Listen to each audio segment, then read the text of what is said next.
Hi, welcome back again, everyone.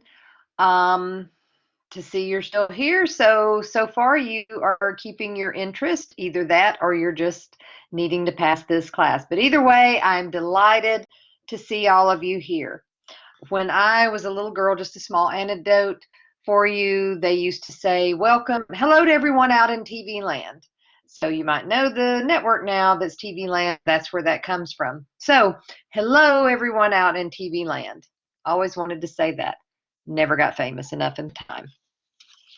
So here we are. We are back to go with demand and supply. So this is demand and supply. I'm saying part one because typically these lessons are broken into two parts so that we can adequately cover all the material.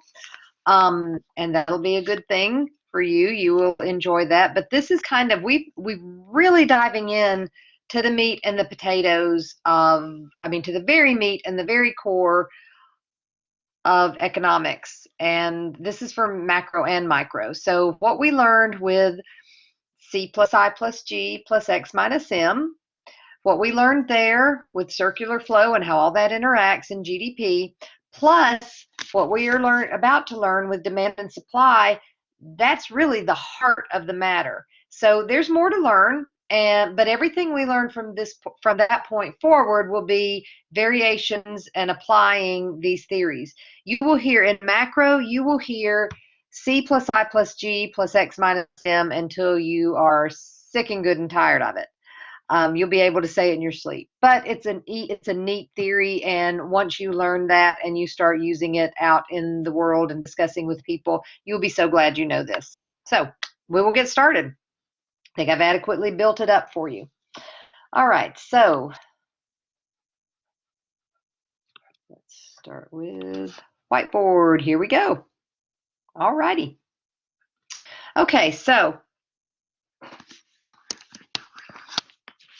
we will start with demand.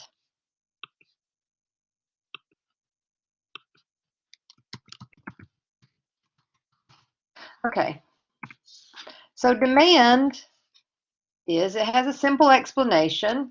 I keep saying this throughout the course. You know these terms, you know these theories, you use this in your decision making every day, but you just don't know exactly what it's called. So here we go. Now we're putting names to all this stuff. So demand is the amount consumers are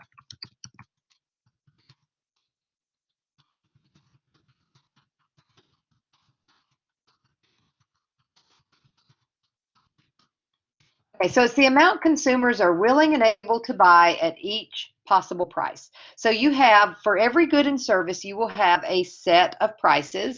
And for each of those prices, there's a group of consumers who say, hey, yeah, I'll pay that price and own that product or have that service. So that is called demand. That's where it comes from. So you're one of those consumers, and you do that all the time. You can also put it another way. The relationship between a range of prices and the quantity demanded, and we're going to abbreviate that Q, capital Q, Q little d, at each price. All right, and then I'm going to put over here quantity demanded is the number of units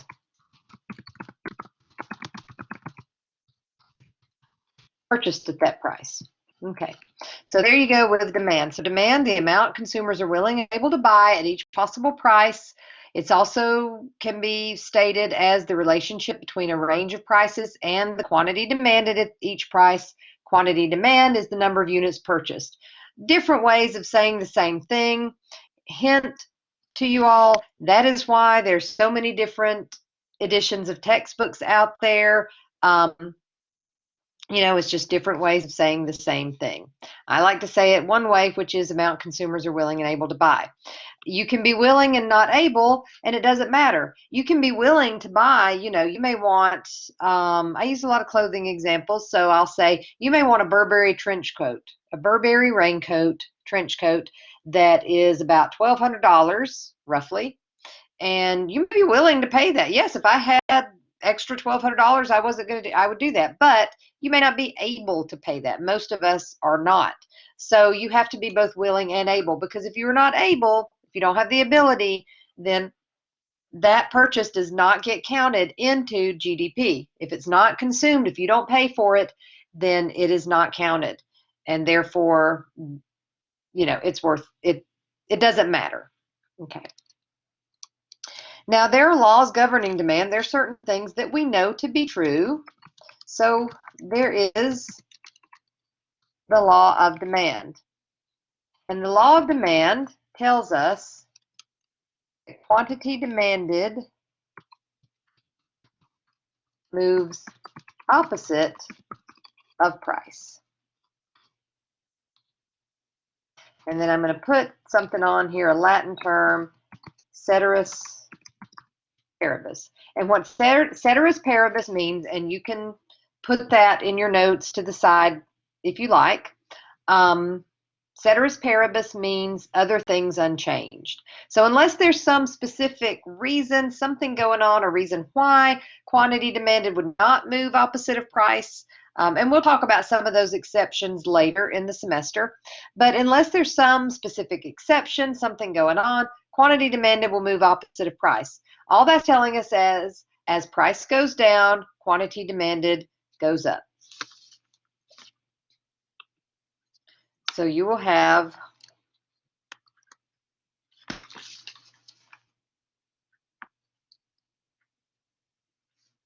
let's see, I've got to figure out how to do arrows there. All right.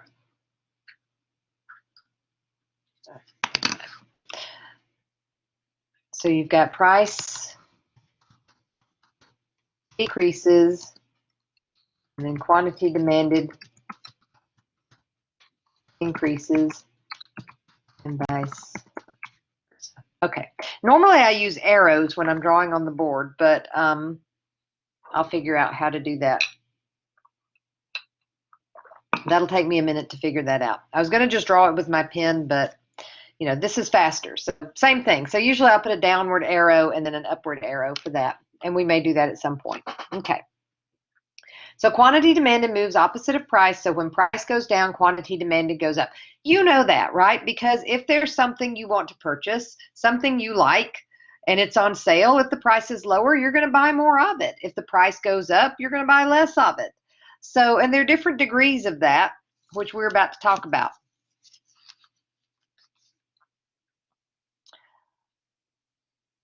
Okay, so that is the law of demand. Now, we've said that the reason why we purchase, we want to maximize our utility.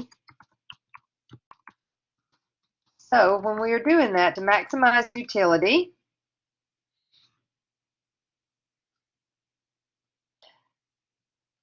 your utility, if you had unlimited resources, then you'd buy the highest desired alternative. So you'd buy what you want. All that's saying, to maximize your utility, if you had as much money as you could ever want, you would buy what you wanted. You'd buy the highest desired alternative. Instead,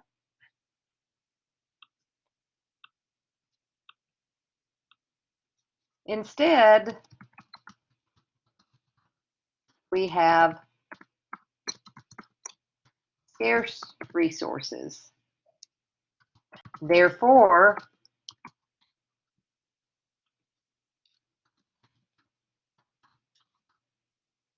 we substitute lower priced items for what we truly want. Okay, so instead we have scarce resources, so we substitute the lower priced items. All that means we may want that Burberry trench coat for $1,200.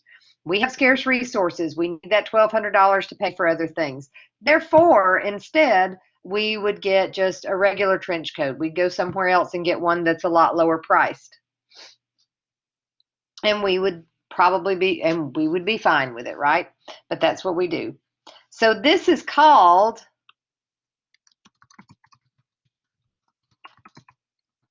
the substitution effect.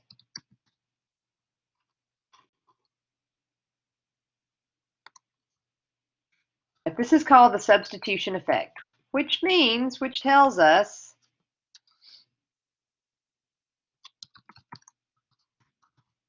when price goes down,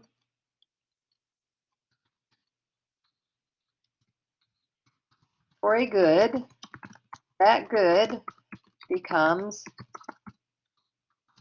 cheaper compared to others,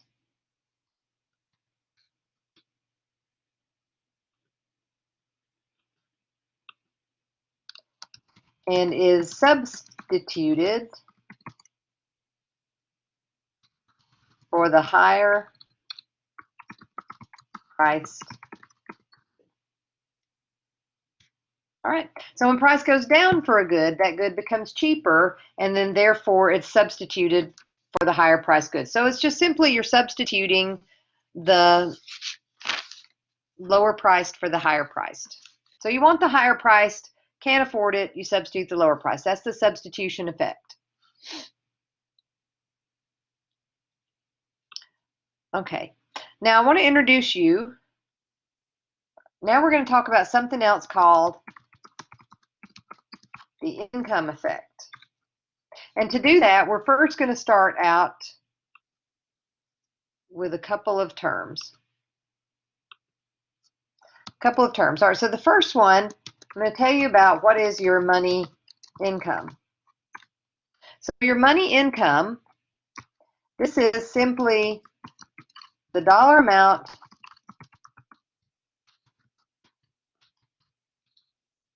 on your paycheck. It's the dollar amount on your paycheck. Keep this in mind. When the price of a good changes, this price changes do not equal changes in money income. So the gas prices, they're about where they're going to start going down. It's getting that time of year. They usually go down right about, after summer starts to change. There's a couple of reasons for that, but prices go down. When that happens, it's not, you haven't gotten a raise. You didn't get a raise in your paycheck, did you? No, you certainly didn't. But it feels that way. It feels that way. So when the price of a good changes, it did not affect the dollar amount on your paycheck, even if it feels that way to you, because you'll have more money to play with, more money to do stuff with. Now, what effect is your real income? So your real income is your purchasing power of your money income. So what we're saying with that is, how much can you purchase with that? And that does depend on price, doesn't it? You can also call this as your income measured in goods and services. So that's your purchasing power. How much can you buy with your income? Now that, on the other hand, is directly affected by price. So when price changes do equal changes in real income. All right, so when price changes, that does equal changes in your real income. So your real income, what we're saying to you is The money income, the amount that's on your paycheck does not matter. Now go with me here for a moment, because anybody that just got a raise is going to argue with me about that, and I can understand why. But the amount that's on your paycheck does not matter. What matters is what can you do with that. So you've heard of something called inflation, and we'll be talking more about that as time progresses. And inflation, certainly, that's when prices are increasing. As they're going up, you're able to buy less with the same amount of money. That's a problem, isn't it? That's a problem, and therefore, it does change, but it's not your money income that changed, it's your real income. Real income is just when you're checking how much can you buy with your paycheck. Okay, now here's one where we get to draw a little bit. So I'm going to erase. I'm going to give you a moment to catch up. I'm going to take a sip of my iced coffee, and then we will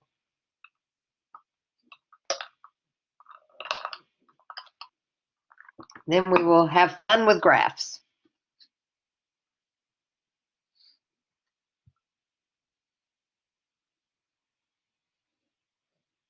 All right. Okay, so let's clear that. And we can illustrate all these principles, all these theories, on something called a demand curve. And what the demand curve does, the demand curve illustrates the relationship between price and quantity demanded.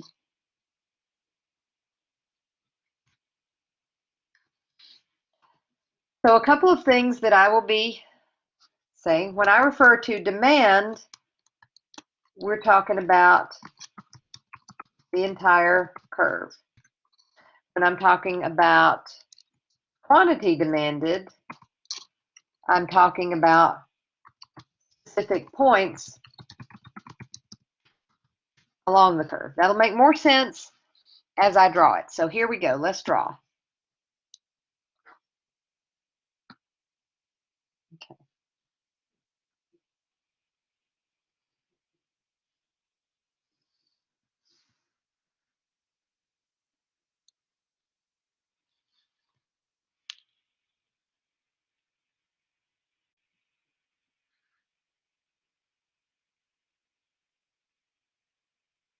Okay.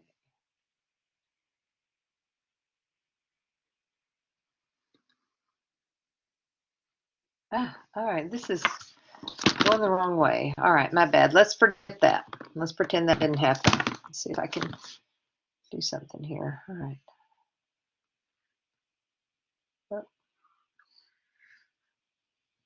All right, you know what? You've got all that. I'm going to erase it and start over. Here we go. All right, see, isn't this fun? This is fun with graphs.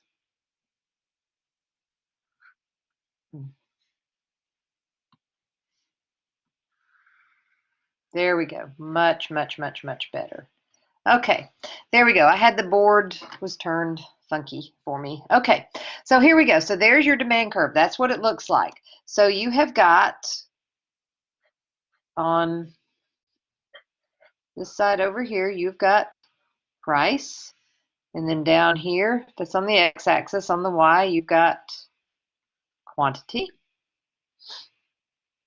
Okay, so this is, I always use the example of pizza for this. So let's say that right here, you go to Little Caesars Pizza and you get one of their $5 specials. And when you get the $5 special, Little Caesars Pizza, you come over here and you say, you know what, this isn't very expensive. I've got enough money. I can afford to get 5 pizzas. So you go there and you get $5, 5 pizzas. Well, then the friends you're ordering pizza with, they decide they are going to go someplace. They want something a little bit nicer. So they maybe go to Pizza Hut and get some toppings and different things on their pizza. And it turns out their pizzas are $10 each. Well, when that happens, you look and you say, okay, well, I'm not a Rockefeller. So I can only afford, if you're going to do $10 each, I can only afford to buy 4 pizzas. All right, so then they say, well, you know what? We're going to shoot the works. We're going to go over here to a place where we can get a little bit more gourmet, and these pizzas are $15. Maybe we want Mellow Mushroom. So they go over to Mellow Mushroom and they say, we're going to go there and eat instead. And then you're saying, all right, well, if y'all going to do this, then we can get 3 pizzas and we all share them together. Okay, so you're at 3 pizzas. So then they decide, well, we're going to go up here and get one of these pizzas. We're going to go eat one of these. We know that Oprah likes this pizza that's got white truffle on it, so we're going to go over here and get one of these Oprah pizzas. That's expensive, but Oprah can afford that, so that's $20. And you say, yes, that's right. That's expensive. Oprah can afford that. I'm not, so I'm going to come over here and, we'll just get 2, and we are really pushing it with those. All right, so there's that's all. So you see at each quantity, whether you've got 2, 3, 4, or 5, or at each price rather, $5, $10, 15, etc., you've got a specified quantity that will go with that. So that is the relationship between price and quantity demand. And if you look, there you go. That one kind of got off the curve. We'll make him a little bit bigger. We'll just cheat a little bit. So there you go. You can see that's what a demand curve looks like. And if you look, it is downward sloping, goes that way, which means, let's see if I can actually, I'm going to type this. All right, so let's see. We're going to type this over here. So it is downward sloping, which illustrates the law of demand. And you remember the law of demand tells us that as price gets higher, quantity gets lower. As price gets lower, quantity gets higher. You can see that from our graph right there. Okay, something else we might.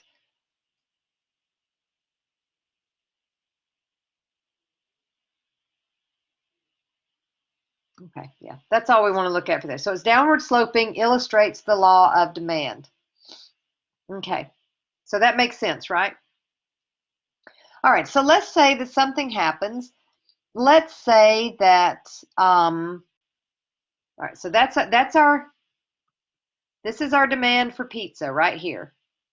All right, there's our prices, there's our corresponding quantities, and our demand curve.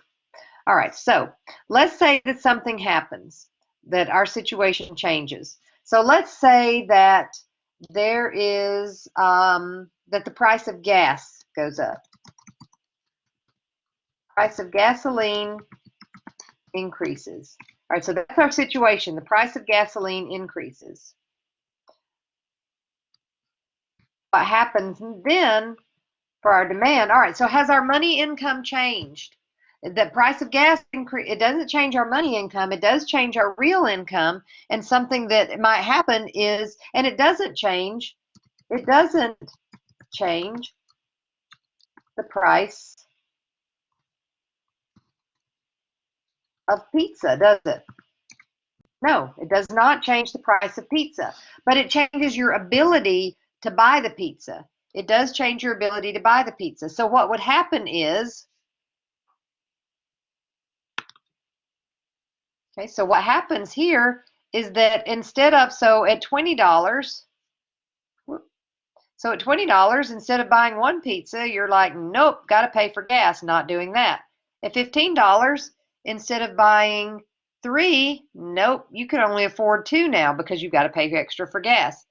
10 is 3, and even 5 is 4. So you see you're buying less there. So your demand curve does this number. It shifts left. So your demand curve has shifted left. So it doesn't change the price of pizza.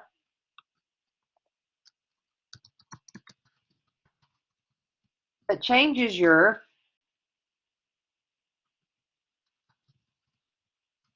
ability to purchase, which is your quantity demanded. Changes your ability to purchase, your quantity demanded. Therefore, what happens? Your demand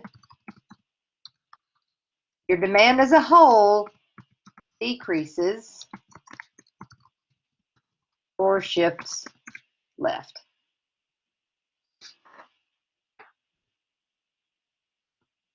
Okay, so that's what happens there. Your demand doesn't change the price. The price has not changed, but your ability to purchase has. So it shifts to the left right there. It shifts down. And when you plug in the numbers, you can see how that happened. All right, so that's your first situation.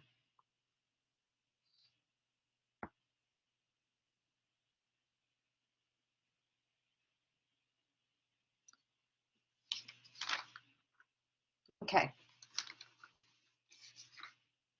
All right, so the next thing that happens then, we will say that, let's say that Oprah, since everybody loves to do what Oprah says, and she's really kind of every new diet that Oprah comes up with, people like that. So let's say that Oprah has introduced the all pizza diet, and she comes out and she's lost some weight on it. So she's eating nothing but pizza. She's lost weight on it. And everybody's just like, okay, we're ready to join with Oprah because pizza, I will tell you this, pizza is the #1 favorite food in all of America. So with pizza being the #1 favorite food in all of America, people will jump right on the pizza bandwagon there. So our second scenario we're going to look at is Oprah introduces the all pizza diet. And you lose weight, and she loses weight on it too. So not just all pizza, but she does lose weight on it. So what happens there, again, it doesn't change the price of pizza. So it doesn't change the price of pizza again. This is just Oprah, hadn't changed the price of pizza. And now this is talking about in the short run. Now eventually, if people are buying pizza, then yes, you know, they might raise the price a little bit here or there. And also, yes, if the price of gasoline increases, that will affect the, you know, the cost of producing pizza. It will affect the cost of for drivers to deliver it if you order delivered pizza, or the price of goods coming to market. The trucks will have to, the trucking companies that bring the ingredients and the cardboard boxes and all those things, that's going to change. So eventually it will, but in the short run, no, it does not change the price of pizza. But what it does change is your desire to purchase. So let's say it doesn't change the price of pizza, but changes your, let's say, let's get very economical with our verbiage and say it changes your tastes and preferences. So it changes your tastes and preferences. So you want to buy more. There you go. So you want to buy more. So what's going to happen there? All right, so let's go over here then again. All right, so let's go over here. So what you've got there, all right, so at $20, you may say, now we're talking about Oprah here. So I said, all right, this is working. Oprah's on the all pizza diet and she's losing a lot of weight, so maybe I'll up that a little bit. $15, okay, you know, that's good. We've got some good organic, some healthy ingredients going on. And then $10 right there. And at $5, you're thinking, well, you know what? The expensive stuff is better, so I'm not even going to worry about that one. Or I'm going to come way down here, you know, off the grid to buy that. And then you have your other one. So this is first scenario right there, and that's your second one right there. All right, so look, you can see, again, you can see you've got new, you know, you're wanting to buy more, and you see that reflected in the new curve. So what happens there is your demand increases or shifts right. Okay, so your demand increases or shifts right. So what you've got going here, it's going that way. All right, so that's what you've got. All right, now here's something you should know just for economics, and this is a sidebar, so you can just kind of keep this. Whenever we're graphing these curves, what's going to happen is when you have increases, they're going to shift right, decreases shift left. So if you want to note that in the margin or someplace where you can remember, again, by the end of the semester, you'll know it. You won't even have to think about it. But for right now, increases shift right and decreases shift left.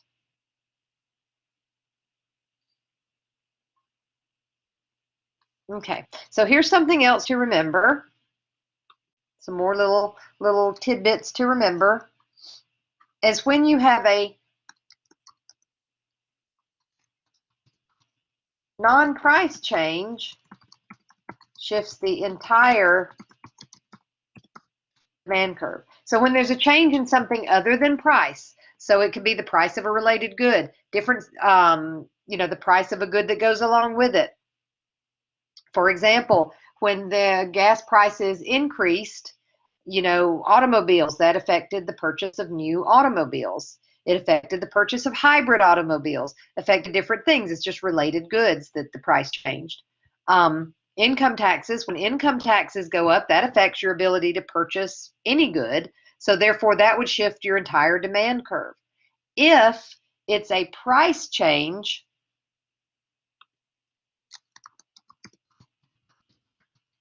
price changes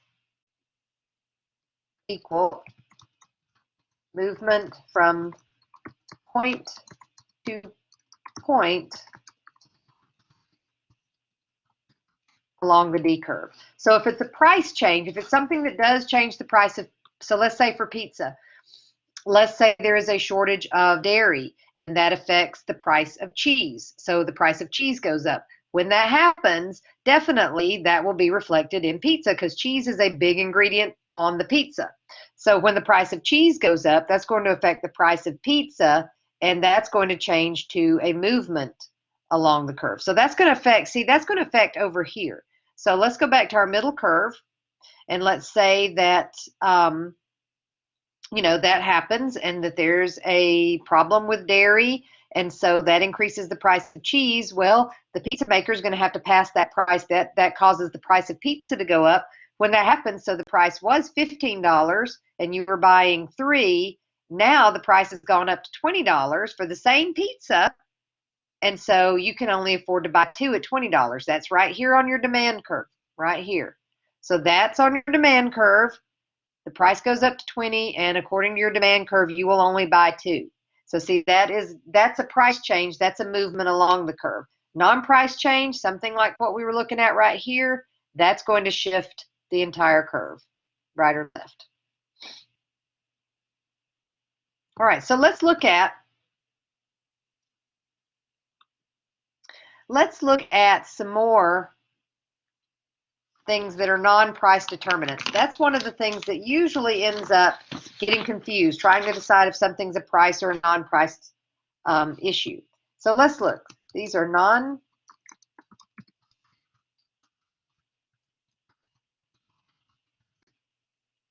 determinants of demand. All right, so the first one,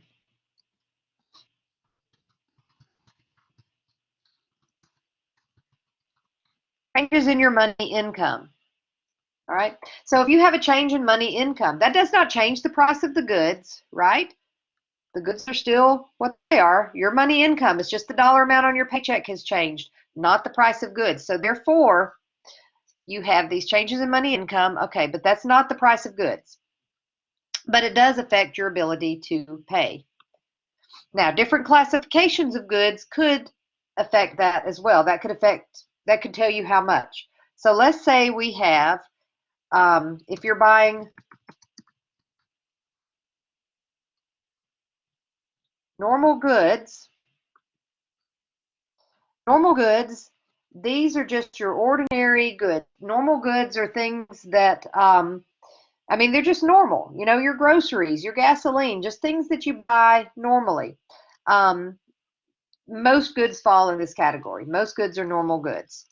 And these goods, but the definite classification that makes them a normal good is that they follow the law of demand.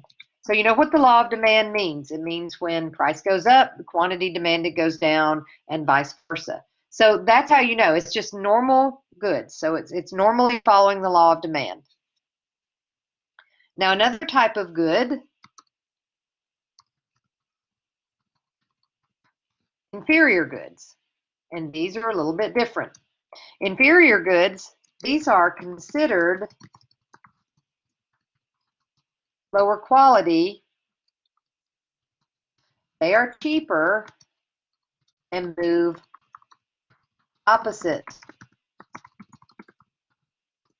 law of demand. So these normal goods, remember, as price goes up, as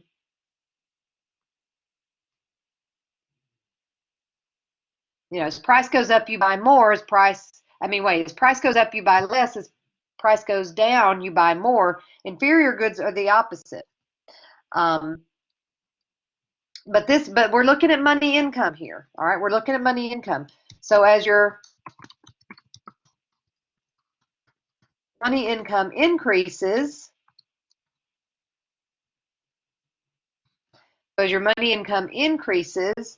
then your demand for inferior goods decreases. All right, so in other words, so these are goods that you might buy when you are broke. So maybe, ramen noodles is considered that. A lot of people consider Taco Bell that, things that are cheaper and considered lower quality because they're cheaper. Now, you could price something that's very high quality. You can price it cheap, and people are going to think it's lower quality because of that.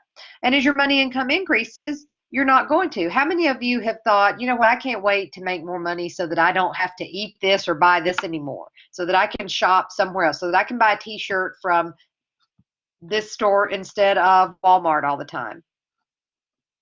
Or maybe you don't. But a lot of people do think that way. As your money income increases, you don't buy ramen noodles. You may not buy, potted meat or other things like that. And usually students are like making this gross face with that at this point. You may be too. But those are things that you don't do inferior. I mean, when your money income goes up. All right, next, something else. We talked about this briefly.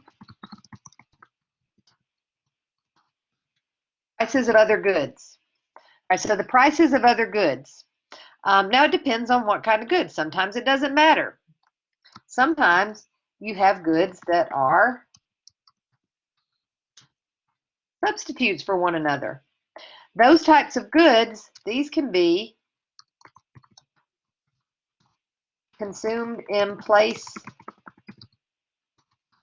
of each other. So consumed in place of each other. So let's say, for example, now when I'm in class, I'm going to take advantage of being on screen and not hearing from you, because when I'm in class, whenever I mention a couple of goods that are substitutes, somebody's like, no, they're not. This one's better. And we'll get to that later on. And something called brand loyalty has to do with your taste and preferences. But right now, these are substitutes consumed in place of each other. So we're going to say Domino's and Pizza Hut. So for example, if the price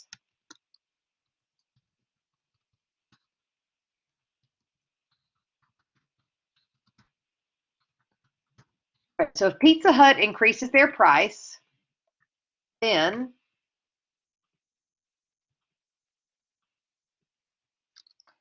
the demand for Domino's also increases. So Pizza Hut increases their price. They go up on their price, people are going to go to Domino's. That's how sales work, isn't it? I mean, it's just the opposite effect. You want your demand for your product to go up, so you change your price, right? But that's what happened. The price of one increases. Now, Pizza Hut, they run a sale, the demand for Domino's will decrease. So the opposite takes place there. So those are substitute goods. So the price of one definitely affects the other one. We also have Goods that are complements. And when they're complements, that means they are consumed together. Complements are consumed together.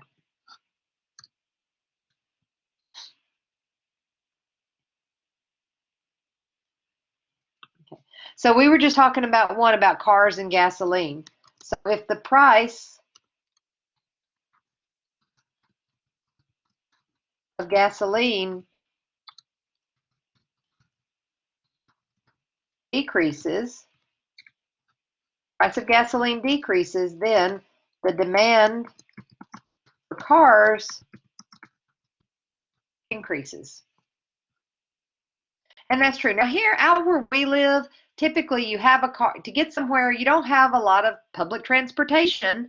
So to get somewhere, you have to have a car and you have to drive. So for us, that example may be like, well, yeah, we just deal with it.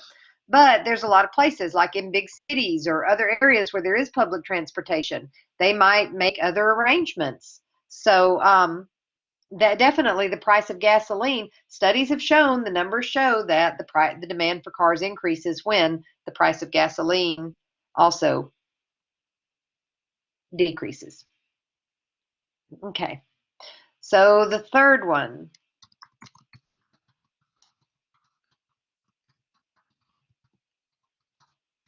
consumer expectations. Consumer expectations, these are the beliefs about the future of prices and income. Beliefs about the future of prices and income.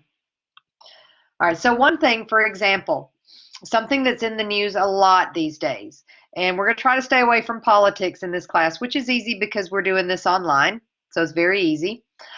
But I'm a firm believer.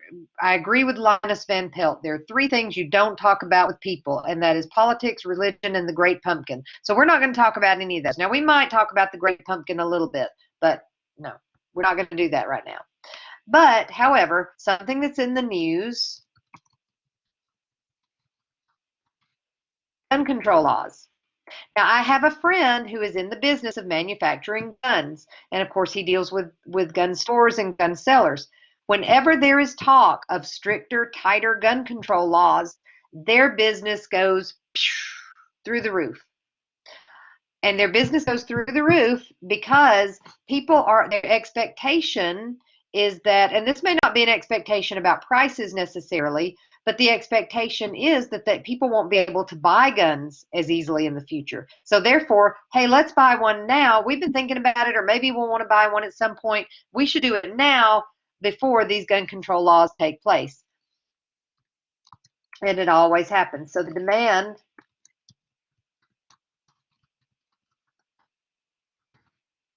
for guns increases. Whenever there's gun control laws in place, the demand for guns increases. Unfortunately, the same is true. Whenever there's a tragedy involving guns, the demand for guns increases. And it's because people have this belief about future prices. Happier subject, mortgages. If you have an expectation that mortgage interest rates are going to decrease, that will affect your demand for housing as well. Or let's say, actually, if you expect they're going to decrease, you'll wait and buy it later. So your demand for housing will go down. So that might not be as good of one. But if you expect they're going to increase in the future, definitely your demand for housing will go up because you need to buy it now before that happens. You don't want to pay more than you have to. All right, so number 4.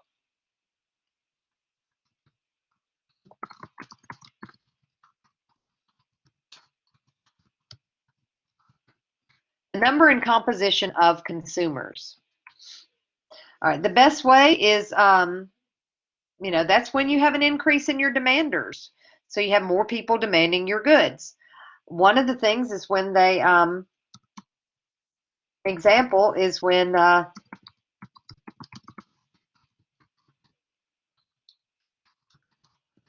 raising the drinking age. If you raise the drinking age from 21 to 25, then what's going to happen is the demand for alcohol will decrease. You have just cut 4 years off of the amount of you've just considerably cut the number of consumers in that. So therefore that has changed. Some other things that changed are when baby boomers make it. Oh, here's another example right now. I have a daughter that's doing the Disney College program, and she says that right now they're coming out with a lot of, and she's 20, so they're coming out with a lot of things having to do with a lot of merchandise for Mulan and Lilo and Stitch and Goofy Movie and some of your lesser known movies. Some of the movies they've included Quasimodo and The Hunchback of Notre Dame in their shows and stuff.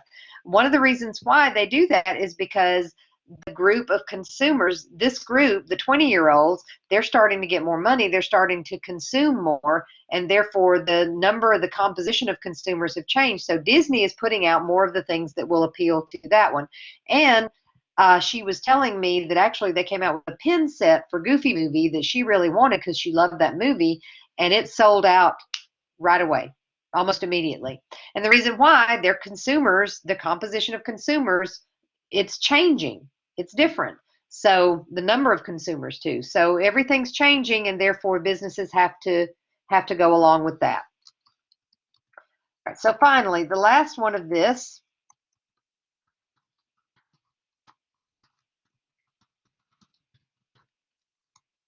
What we were just talking about, your tastes and preferences. So you have consumer tastes and preferences. These are your consumer likes and dislikes. So your consumer likes and dislikes. This is relatively stable, but sensitive to trends. So one trend, for example, one trend is organic food. Right now, that is a very hot issue, is organic food. And so when you have organic food, now more people are starting to eat cleaner and healthier. For a while, that was not the case. And you saw organic food was not only was very hard to get, and the prices were very high. But in this case, right now, you have organic food.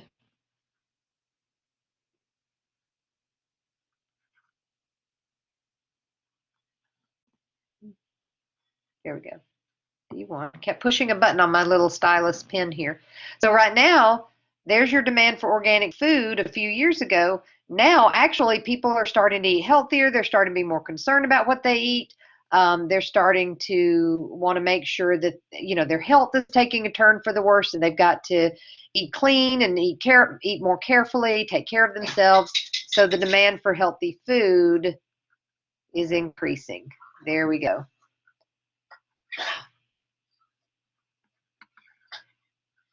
So this is for organic food. All right, almost done, Louie. Yes, we're almost done. You can hear Louie. You might be able to hear him crying in the background because he's ready for me to be done and pay attention to him. And you're probably ready for me to be done so you can pay attention to something else. So that's the taste and preferences. So it's sensitive to trends. Another such trend that's coming out, sodas. A lot less people are drinking. They're starting not to drink Coca-Cola. Those sales are going down. Coca-Cola is having to find new, they're having to find new product lines. So they bought Honest Tea, they bought Fairlife Dairy, that's Coca-Cola, things like that, to try to get, because people are drinking less of that. They know the sugar and the unhealthy things aren't good for them. Also, another thing that's running through that, fast food. McDonald's, couple of years ago, the numbers were out, and McDonald's had actually lost sales. So they had closed more stores than they opened. That's the first time in their history that has ever happened. So changing in trends. Health is definitely a trend, and it's a good one in my opinion. And so that's one that's causing taste and preferences, demand to shift, and companies are certainly having to go along with that and figure that out. Okay. Let's see if there's anything else on demand. Haha, on demand, that sounds like. Okay, so that's it for demand. So the next thing we're going to talk about is supply. So what I'm going to do right now, supply is a lot shorter than demand. So what I'm going to do is I'm going to stop us right here. This will be part 1, and then we'll do supply, and we will probably hit market equilibrium on part 2. So I'll be sending that out to you shortly, and you can watch them however you like. On the email where I send them out to you, or on when I post them on D2L, however I have done this for you, then we will certainly figure out at that time what the date is to know. But it's all coming up on your next exam anyway, so that's a ways out for you. All right, so ta-ta for now, as Tigger likes to say. And as always, email me if you have any questions. I will, there I am. Email me if you have any questions. I hope you're enjoying the subject matter, and I will be talking to you soon. Have a great evening.